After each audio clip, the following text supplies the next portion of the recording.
السلام علیکم ورحمۃ اللہ وبرکاتہ۔ عزیز طالبات، اللہ تعالیٰ کی ذات سے امید ہے کہ آپ خیریت سے ہوں گے اور آپ نے گزشتہ سبق سن لیا ہوگا۔ آج ہم صحیح البخاری میں باب غزوۃ البدر پڑھیں گے۔ اس میں سب سے پہلے تو غزوہ بدر کا پس منظر اور پھر اس کا ایک واقعہ پڑھنے کے بعد پھر انشاءاللہ ہم اس احادیث مبارکہ کو شروع کریں گے۔ اللہ تعالیٰ علم اور عمل کی توفیق نصیب فرماتے ہوئے آپ حضرات کو اپنی مقبول بندیوں میں شمار فرمائے۔ دعا پڑھ لیجئے۔ رب یسر ولا تعسر وتمم بالخیر وبک نستعین یا فتاح یا فتاح یا فتاح۔ جی عزیز طالبات کتابیں کھول لیجئے۔ جی تو عزیز طالبات، یہاں سے ہمارا باب قصۃ غزوۃ بدر یہاں سے شروع ہو رہا ہے۔ تو اس غزوہ کا اور اس قصہ کا شروع اور ابتدا سے پہلے تھوڑا اس کا غزوہ بدر کا پس منظر بیان ہو جانا چاہیے، تاکہ آپ کو یہ معلوم ہو کہ غزوہ بدر کیا ہے اور اس میں کس طریقے سے مسلمانوں کی شرکت ہوئی۔ اصل میں جیسا کہ ہم گزشتہ سبق میں پڑھ چکے ہیں کہ غزوہ عشیرہ میں آپ صلی اللہ علیہ وسلم قریش کے ایک قافلہ کے تعاقب میں نکلے تھے، جو کہ ابو سفیان کا قافلہ تھا۔ مدینہ منورہ سے گزر رہا تھا، مدینہ منورہ کے قریب سے گزر کر اس نے شام جانا تھا۔ تو لیکن آپ صلی اللہ علیہ وسلم اس کے تعاقب سے نکلے، لیکن وہ نکل گیا بچ کے، اور اس میں آپ صلی اللہ علیہ وسلم کا کسی قسم کا قتال کی نوبت پیش نہیں آئی۔ غزوہ بدر رمضان کی 12 تاریخ کو پیش آیا ہے، اور اس میں تقریباً آپ صلی اللہ علیہ وسلم جو روایات میں ملتا ہے 315 صحابہ کرام رضوان اللہ علیہم اجمعین کو لے کر نکلے تھے، جب دوبارہ غزوہ بدر کے لیے جب یہ قافلہ واپس آ رہا تھا شام سے پھر۔ تو اس وقت چونکہ آپ صلی اللہ علیہ وسلم کے پیش نظر یہی تھا کہ چونکہ ابھی قافلے پر ہم قافلے کی نیت سے نکل رہے ہیں، تو اس وجہ سے جو جلدی تیار ہو سکے ان کو آپ صلی اللہ علیہ وسلم نے دعوت دے دی کہ نکلیں۔ جس آدمی نے کہا کہ میری سواریاں ذرا دور ہیں، تو آپ علیہ السلام نے ان کو چھوڑ دیا، یا ان کو کہا کہ آپ بغیر سواری کے ہی چلیں۔ اور جس نے کہا جی میرے پاس اسلحہ فلاں جگہ پر قبیلے میں پڑا ہوا ہے، تو آپ نے کہا نہیں، اسی طرح جو میسر ہے وہی لے کے نکلو۔ تو اس طرح چونکہ ایک اچانک سی تیاری کرنی پڑی تھی، اس وجہ سے جو لشکر میں گھوڑے تھے ان کی تعداد 2 تھی صرف، اور 70 اونٹ تھے، اور باری باری اس پہ سوار ہوتے تھے، اور 3 یا 2 اسی طرح آپ صلی اللہ علیہ وسلم بھی اپنے حصے میں شریک ہوا کرتے، اپنے حصے میں پیدل چلتے تھے اور اپنے حصے میں آپ سواری پر سوار ہوتے تھے۔ تو جب یہاں سے آپ صلی اللہ علیہ وسلم نکلے اور وہاں جا کر معلوم ہوا کہ قافلہ تو جو تجارتی قافلہ تھا جس کے لیے ہم آئے تھے وہ تو نکل گیا ہے، لیکن اس کی جگہ پر اس لشکر وہاں پر مکہ مکرمہ میں اس ابو سفیان نے ایک آدمی بھیج دیا تھا کہ ان کو اطلاع دو کہ ہمارے لشکر پہ حملہ ہو گیا اور اپنے لشکر کو تجارتی قافلے کو بچانے کے گھر سے نکلو۔ تو وہاں سے ابو جہل کی قیادت میں، جس کا کچھ ذکر پچھلے حدیث میں بھی ہوا ہے، وہاں سے ایک لشکر نکلا جو پوری تیاری کے ساتھ تھا، تو وہ یہاں آ کر بدر پہ پہنچ گیا۔ انتہائی اختصار کے ساتھ چلتے ہیں۔ بدر مدینہ منورہ سے 80 میل کے فاصلے پر ہے، وہاں ایک کنواں تھا۔ ابو سفیان نے پیغام بھی بھیجا کہ اس وقت ہمارا قافلہ نکلا ہے بحفاظت عافیت، تو لہٰذا ہمیں پیش قدمی نہیں کرنی چاہیے، لیکن ابو جہل کی شیطان کے ذہن میں یہ بات نہیں آئی۔ اس نے کہا نہیں، ہم بدر میں جائیں گے اور پھر وہاں سے واپس آئیں گے۔ تو یہ آگے جیسا کہ ان آیات میں بھی ذکر ہو رہا ہے، انشاءاللہ ابھی اس کو بھی ہم پڑھتے ہیں۔ وَلَقَدْ نَصَرَكُمُ اللَّهُ بِبَدْرٍ وَأَنْتُمْ أَذِلَّةٌ فَاتَّقُوا اللَّهَ لَعَلَّكُمْ تَشْكُرُونَ۔ ان آیات میں بھی اسی کا ذکر ہے کہ پھر اللہ تعالیٰ نے مدد کی، اور بدر میں اس کو انشاءاللہ ہم تفصیل سے پڑھتے ہیں۔ وہاں پر جہم بن سلط کو ایک خواب آیا تھا، اور اس سے پہلے عاتقہ بنت عبد المطلب، یہ آپ کو ایک میں اردو کی شرح بتا دیتا ہوں، بخاری شریف کی شرح احسان الباری۔ میں نے تقریباً 20 ہی شروحات کا مطالعہ کیا اور دیکھے ہیں، لیکن جو بات مجھے اس کتاب کے اندر نظر آئی مکتبہ رحمانیہ لاہور سے ملے گی تو احسان الباری، تو اس میں اس کی ثانی کوئی کتاب نہیں ہے۔ کیوں؟ اس لیے کہ اس میں اردو میں غزوات کو جس انداز میں بیان کیا گیا ہے کہ کوئی اردو کی شرح اس انداز میں آپ صلی اللہ علیہ وسلم کے غزوات بیان کرنے سے قاصر ہے۔ عربی کی شروحات میں تو بڑے بڑے تفصیلی واقعات لکھے ہوئے ہیں،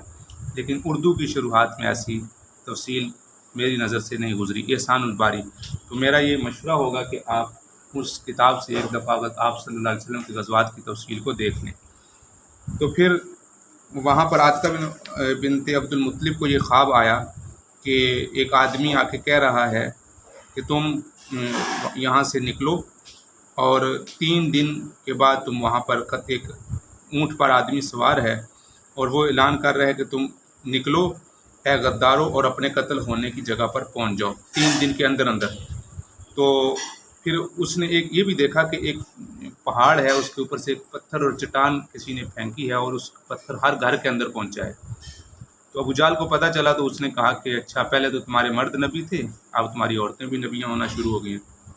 پھر جب یہ قافلہ اسی کے فوراً بعد ہی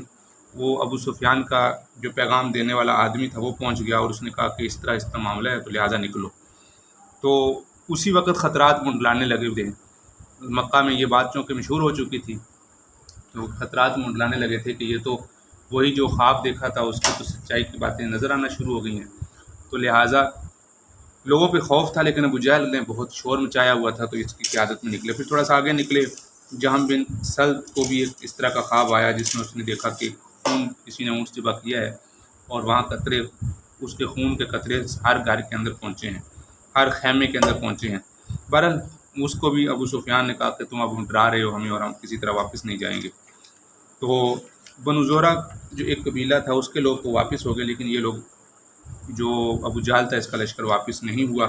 اور وہاں میدان بدر میں پہنچ گئے۔ ادھر آپ صلی اللہ علیہ وسلم کی جب آپ علیہ السلام مدینہ منورہ ہجرت کر کے تشریف لائے تھے تو انصار کے ساتھ یہ معاہدہ ہوا تھا کہ اگر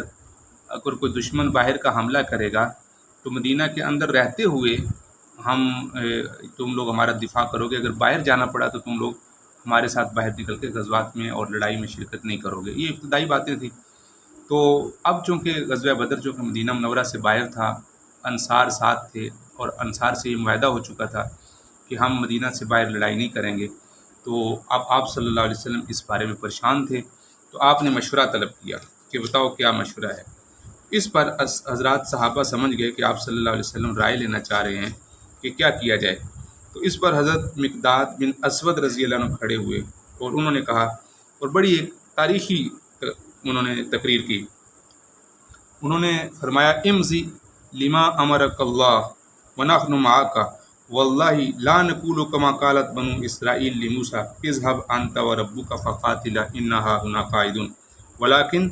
اذهب انت وربک فقاتلا ان معکما مقاتلون۔ ہم اس طرح نہیں کہیں گے جس طرح بنی اسرائیل یہ کہتے تھے کہ تم اور تمہارا رب جائے قتال کرے، ہم یہاں بیٹھے ہیں، بلکہ ہم یہ کہیں گے آپ بھی جائیں، آپ کا رب بھی جائے اور ہم یہاں پر ہم بھی آپ کے ساتھ چلیں گے۔ آپ صلی اللہ علیہ وسلم کا چہرہ کھل گیا، حضرات صحابہ کی تمنا ہوئی کاش کہ ہم بھی یہ بات کرتے۔ پھر حضرت سعد بن معاذ رضی اللہ تعالیٰ نے تقریر کی، تاریخی کلمات ہیں۔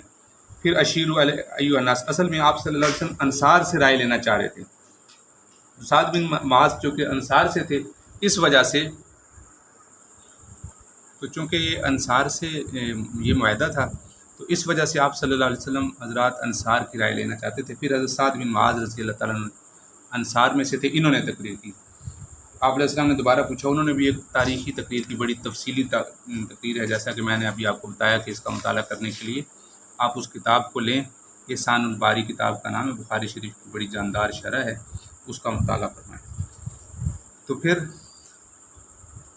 تو اس کے بعد پھر یہ آپ صلی اللہ علیہ وسلم پوری رات اس میں غزوہ بدر کی رات دعائیں مانگتے رہے، اور پھر اللہ تعالیٰ نے صبح کے وقت میں آپ صلی اللہ علیہ وسلم کو ان کے مقامات دکھا دیے جہاں جہاں انہوں نے قتل ہونا تھا۔ اور پھر آپ علیہ السلام جس وقت جنگ شروع ہوئی تو پھر آپ علیہ السلام نے ایک مٹھ مٹی کے لیے اور ایک کفار کی طرف پھینکی تو سارے کفار کی آنکھوں میں چلی گئی۔ تو پھر اس لیے یہ آیت نازل ہوئی وما رمیت اذ رمیت ولکن اللہ رمی، آپ نے جو مٹی پھینکی ہے وہ آپ نے نہیں پھینکی، وہ ہم نے پھینکی، یعنی اللہ تعالیٰ نے سارے کافروں کی آنکھوں میں اس کو جھونک دیا۔ پھر گمسان کی لڑائی شروع ہوئی اور اللہ تعالیٰ نے مسلمانوں کو فتح دے دی۔ پھر مال غنیمت کی تقسیم کی باری آئی، جس کو انشاءاللہ ہم کتاب الجہاد میں پڑھیں گے۔ پھر حضرت عباس اور رضی اللہ تعالیٰ کا فدیہ اور حضرت ابو سفیان کا بیٹا، بڑی تفصیل ہے۔ بہرحال انشاءاللہ عزیز یہ اپنے موقع پر ہم اس تفصیل کو بھی پڑھیں گے۔ تو بہرحال غزوہ بدر کے پیچھے پس منظر میں جو تفصیل آپ کو اس میں ملے گی، جو احسان الباری میں ملے گی، وہ کسی اردو کی شرح میں آپ صلی اللہ علیہ وسلم کے غزوات اور پوری بخاری شریف کی شروحات میں ساری تفصیل اس میں جو ملے گی وہ کسی اور کتاب میں نہیں ملے گی۔ اب ہم آتے ہیں، تو یہ جو پہلا واقعہ تو گزر چکا ہے، جو ابھی ہم پڑھ چکے ہیں اس میں پیچھے والی حدیث میں۔ اب ابھی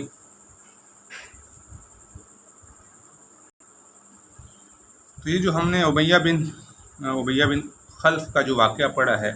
اس کے بعد ہم آج اس کو پڑھیں گے۔ باب قصۃ غزوۃ بدر، قول اللہ تعالی وَلَقَدْ نَصَرَكُمُ اللَّهُ بِبَدْرٍ وَأَنْتُمْ أَذِلَّةٌ فَاتَّقُوا اللَّهَ لَعَلَّكُمْ تَشْكُرُونَ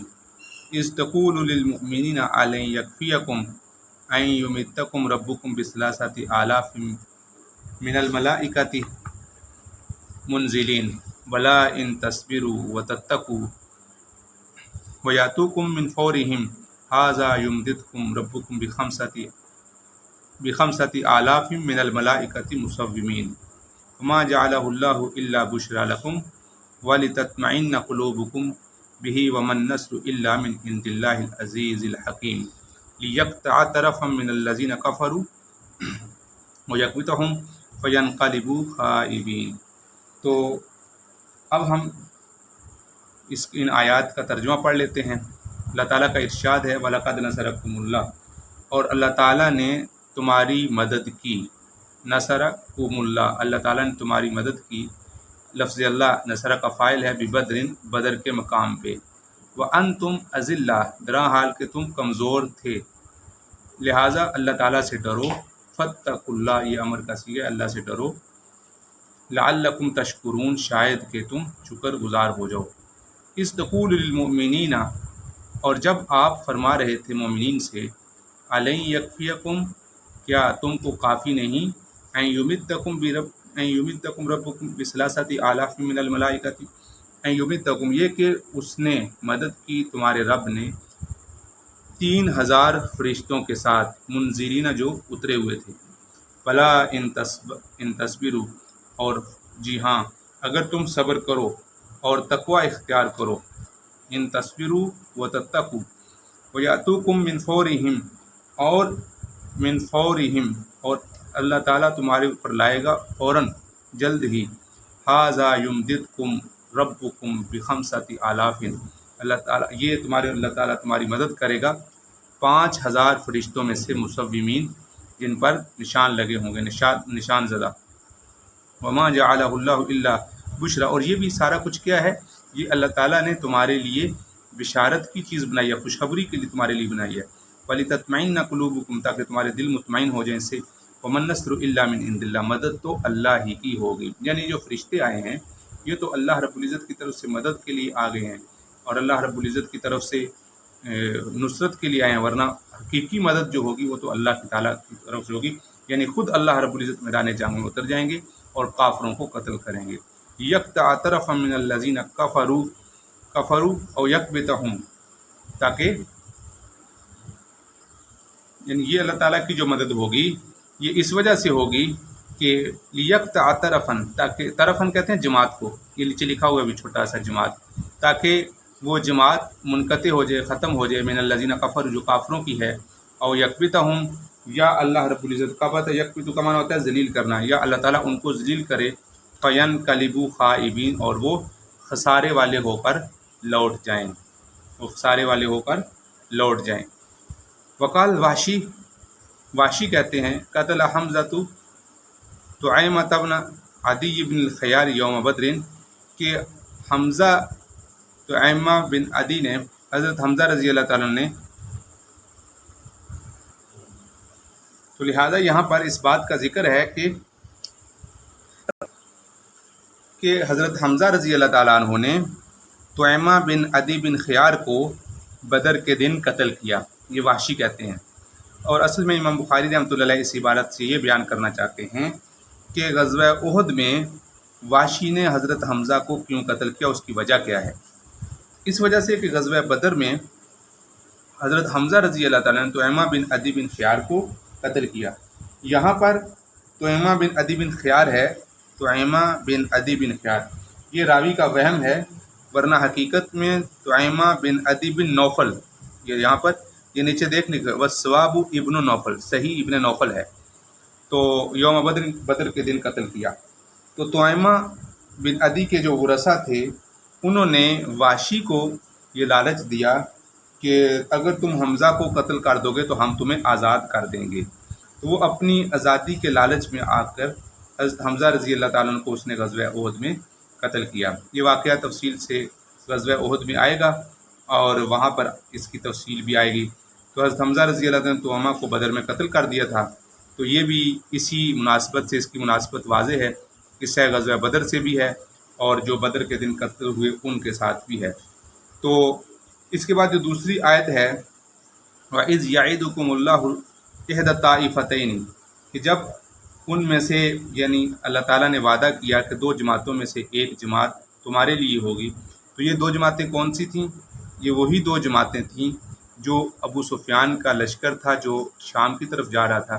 اور یہ تو بحفاظت مکہ مکرمہ چلا گیا، اور مکہ مکرمہ سے جو ابو جہل کا دوسرا لشکر آ گیا، ان دوسرے لشکر اس سے مقابلہ ہوا۔ اس لیے کہ اس روایت میں حضرت کعب بن مالک رضی اللہ تعالیٰ کی جو روایت ہے جو آگے ذکر ہو رہی ہے، اس میں یہ الفاظ ہیں، جیسا کہ آگے جو روایت آ رہی ہے حضرت کعب رضی اللہ تعالیٰ کی، اس روایت میں بھی یہ ذکر ہے کہ غزوہ تبوک میں میں غیر حاضر رہا، تو اس میں تو آپ صلی اللہ علیہ وسلم کی مجھ سے ناراضگی ہوئی، لیکن غزوہ بدر میں ناراضگی نہیں بنی۔ خیر یہ بھی ایک تفصیلی ایک واقعہ ہے کہ جو غزوہ تبوک میں آئے گا، حضرت کعب بن مالک رضی اللہ عنہ کا پیچھے رہ جانا۔ تو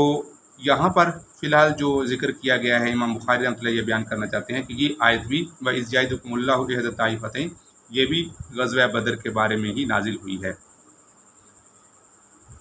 حدثني يحيى بن بكير قال حدثنا الليث عن عقيل عن ابن شهاب عن عبد الرحمن بن عبد الله عن عبد الله بن كعب قال سمعت كعب بن مالك يقول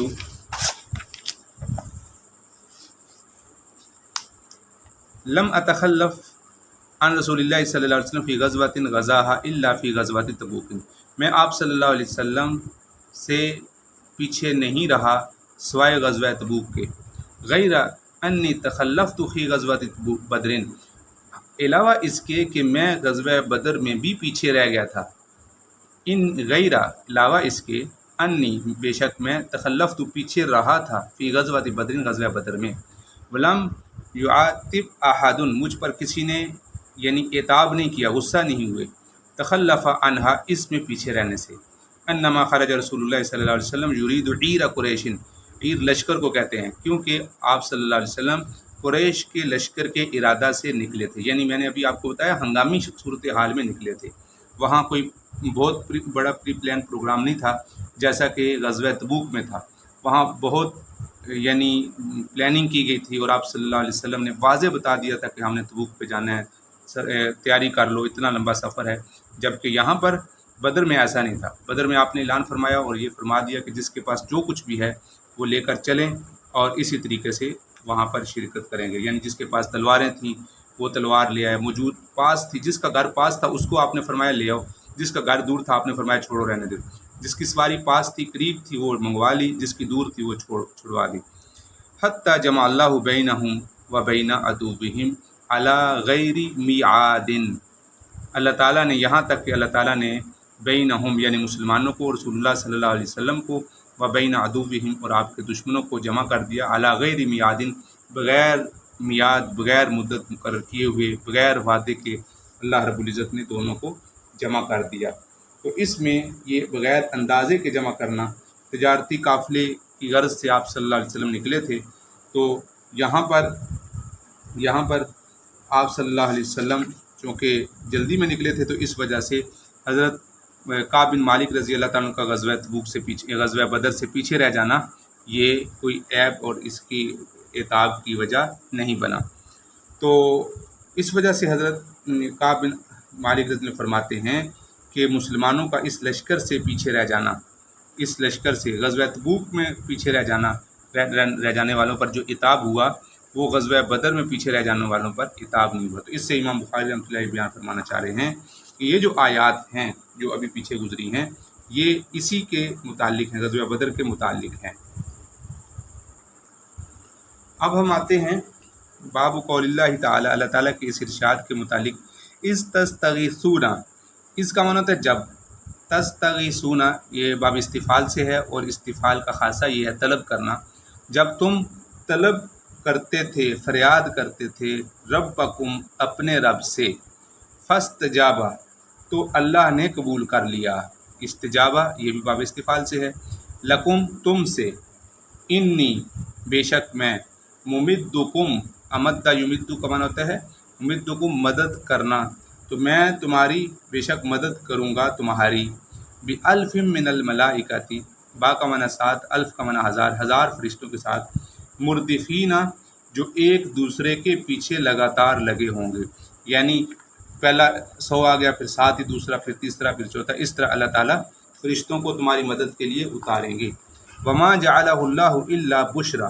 اور یہ بھی اللہ رب العزت کس وجہ سے اتاریں گے؟ اور نہیں بنایا اللہ نے، وما جعلہ اللہ،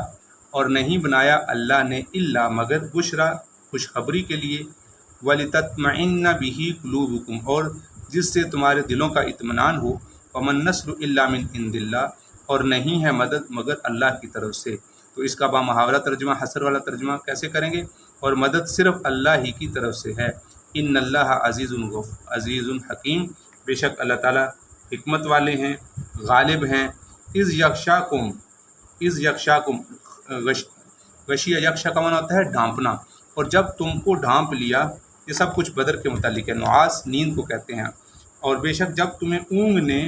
ڈھانپ لیا، امنتن تسکین، اور امن کے لیے منہ اس سے، یعنی جب تم کو اذ یغشاکم النعاس، جب تمہیں اونگ سی آ گئی، یعنی جیسے نیند کے آثار سے ظاہر ہوتے ہیں، ایسے نیند کے آثار ظاہر ہونے لگ پڑے، امنۃ منہ اس سے تمہارے اوپر امن تسکین نازل ہوئی، وَيُنَزِّلُ عَلَيْكُم مِّنَ السَّمَاءِ مَاءً، اللہ تعالیٰ نے تمہارے اوپر آسمان سے پانی برسایا، یعنی بارش برسائی، اس سے کیا ہوا؟ ادھر ان کی طرف ریت تھی جس میں پاؤں پھسل رہے تھے، ریت بارش کی وجہ سے ریت جم گئی اور وہ سخت ہو گئی، اور پانی جو گڑھے وغیرہ بنے تھے وہاں پانی جمع ہو گیا، پانی پینے کا بھی انتظام ہو گیا، اس لیے کہ کنواں کفار کے پاس تھا، وہ بڑے خوش ہو گئے تھے کہ آج ہمارے پاس موقع ہمیں اچھا میسر آیا ہے، اللہ نے بارش کر دی، ادھر زمین تھی تو ادھر کیچڑ ہو گیا، لیطہرکم بہ، بارش اس وجہ سے کہ تاکہ اللہ تعالیٰ تمہیں پاک کر دے، ویذھب عنکم الرجس، اور تم سے اللہ تعالیٰ ناپاکی کو دور کر دے۔ مطلب یہ تھا کہ اتنے بڑے لشکر جو نہتے آدمیوں کے ساتھ پیش آنا ہے، گھبراہٹ تھی، ایک طبی طور پہ مسلمانوں کو ایک ہچکچاہٹ تھی کہ کیسے کیا ہوگا، نہتے ہیں، تلواریں نہیں ہیں، اسلحہ نہیں ہیں، جانور نہیں ہیں، تو اللہ رب العزت نے اس کا یہ انتظام کیا کہ رات بھر چونکہ سوئے بھی نہیں تھے، گزشتہ رات کو گھبراہٹ تھی، تو اللہ رب العزت نے اگلے دن صبح کے وقت، چونکہ جنگ میں نیند بھی پوری ہونا ضروری ہوتی ہے اور طبیعت کا حشاش ہونا بھی ضروری ہوتا ہے، تو اس وجہ سے اللہ رب العزت نے بالکل دوران جنگ اللہ تعالیٰ نے پورے لشکر پر ایک اونگ سی طاری کی، جس کی وجہ سے سکون مل گیا۔ دوسرا کیا ہوا کہ پانی کی کمی تھی، بارش ہوئی تو پانی میسر ہو گیا، پاؤں جمنے لگ پڑے اور ریت بیٹھ گئی، حوض بن گیا، اور سارے اس طریقے سے اللہ تعالیٰ نے یہ ان کے اندر مدد کی، اور جو ایک خیال سے پیدا ہو رہے تھے کہ ہم کیا کریں گے، تو اللہ تعالیٰ نے وہ دلوں کے اندر خیالات کو دور کر دیا۔ وَيُذْهِبُ عَنْكُمُ الرِّجْسَ الشیطان، جو شیطان وسوسے جو ڈال رہا تھا، گندگی جو ڈال رہا تھا، اس کو ختم کر دیا۔ وَلِيَرْبِطَ عَلَىٰ قُلُوبِكُمْ، اور دوسرا کیا کام کیا؟ تاکہ اللہ تعالیٰ تمہارے قلوب کو، دلوں کو باندھ دے، یعنی آپس میں مضبوط کر دے۔ وَيُثَبِّتَ بِهِ الْأَقْدَامَ، اور اس کی وجہ سے اللہ تعالیٰ نے تمہارے یعنی اقدام کا معنی پاؤں کو جما دیا۔ وَيُوحِي رَبُّكَ، اور اسی طرح پھر جب اللہ تعالیٰ نے پاؤں کو جما دیا، اور جب اس کا معنی جب یوحی